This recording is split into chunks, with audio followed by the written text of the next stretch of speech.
Very much, Ms. Castillo. Do you have any other comments? Yes. Go ahead. I'm also recommending that we remove this from the agenda. It serves no purpose other than to track and label people. It is divisive. Public relations, truly, it used to be, and I'm going back to Mr. Janus, superintendent and beyond, was within the duties of the superintendent. He was doing all the public relations. Enrollment was up. The district was moving forward. So why do now we need to pay almost $250,000 for public relations? I'm not opposed to moving forward and renovating the facilities. And this is why I'm making the statement that my mistake I made earlier, that we have heard here from the majority that the voters overwhelmingly supported the ER bond, not only once, but twice. So the community and the voters are in full support of this one. So why do we now need to bring a PR firm to boost that support? It's here already. We don't need to do that.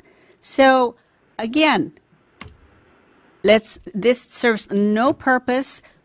Under HPLE, we paid, I believe, $125,000 out of bond money for PR, which absolutely did nothing but waste my dollars and everybody sitting here and everybody else listening. Our tax dollars of $125 for their PR person, which produced no outcomes.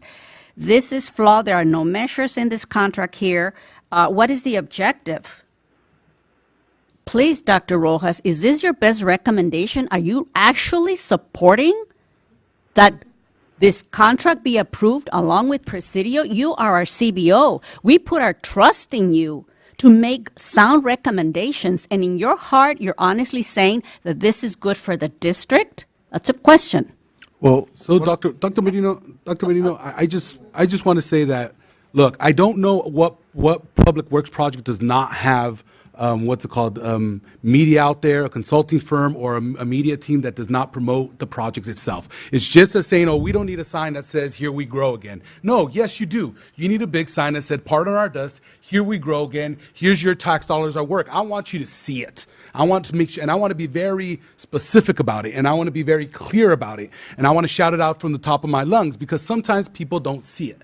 People don't see where it's going. People don't know what's happening, and we need to be able to communicate that effectively. Now, do we have the bandwidth within our district to be able to do that currently, internally?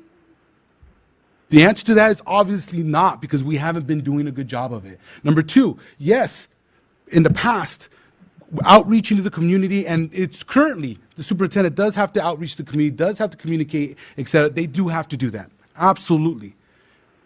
But at the same time, we also have to look at new and innovative ways to be able to communicate with the community as well. We do have to look at social media. We do have to look at other avenues. We do have to have, what's it called, brochures, materials, handouts that we can go out to the community and give to the community so they can know what's going on in our school site. We don't do enough of that. As a matter of fact, at the meeting that we had for the class size task force, one of the teachers was saying, hey, look, let's reach out to Presidio to come into our classroom so they can see what's going on in our classroom so we can increase enrollment. We want to make sure that that happens. We have to go out to the community to let them know what's happening in our sites of our schools. With our bond project, we have to do the same thing because people do not know what's going on. We have to go out to the community. We can't wait for the community to come to us. They're not going to all come to this board meeting. We have to go out to them. And I think this is one strategy in how to do it. We've done it in the past. Every district, almost every district has something like this, especially if they have a bond project going on. LA Unified does, Anaheim does, Linwood does, multiple districts in our area do. It's not something that's uncommon. Does Gabriel have any comments? Excuse me, sir. It's not time for you to talk, sir. Thank you. Is Gabriel? Gabriel, go ahead. Your turn. Did you want to speak? Yeah, again, we need to move forward and understand, like, we have to utilize the different platforms that are available to us, and this is another platform that is needed. It is definitely a part of all bond construction projects, whether it's city or state or local. So I think we just need to continue to move forward, and you know, we don't have the capacity right now, but I do think that, you know, after the bonds built and we are at a place as we are known, we're bringing people into the district, and our reputation has changed somewhat because we need to work on things, and again highlight and let people know and be transparent. And this is what we're doing. This is where we're at with the bond project, and kind of let the public know through different media platforms.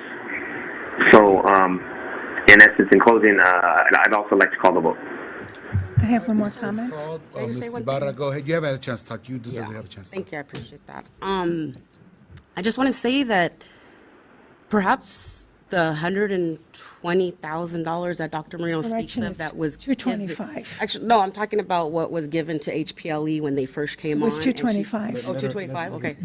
Whatever the amount was, she said that it was unaffected, but in the same breath, she also said overwhelmingly the community supports it. Overwhelmingly, they voted not once but twice to have the rebuild. So therefore, my conclusion, and maybe the obvious one, is that perhaps it did work. That's why the community is supportive of the rebuild of everything. So with that being said, I think we should try to get back to the positiveness from 20 years ago, but we do it differently because we all know that we're not doing the same things that we were doing 20 years ago today. So we have to move with the time. We have to get up to par, if you will, and then bring it down into in-house. And I would love to see that even handed down, some of those tasks to students as projects, as part of learning and growing. So that's all. Okay. So the Dr. vote's been Rojas, you called. did not The vote's answer been my called. question. The vote's been called, Dr. Merino. Dr. Rojas, you did not answer my Dr. Merino. question. You may Dr. Merino. respond by Dr. mail. Merino. I'm done. Thank you very much. Dr. Merino, has it been moved and seconded? No. Can I get a motion to approve? Motion to approve. Moved by Ms. Ibarra. Can I have a second, please? I'll second. Second. By Ms. Castillo. We'll go directly to vote. Dr. Merino. No. Ms. Ibarra. Yes. Ms. Castillo. No? Mr. Orozco. Yes. And I vote yes as well. Motion passes. Next item we have is, excuse me, sorry, my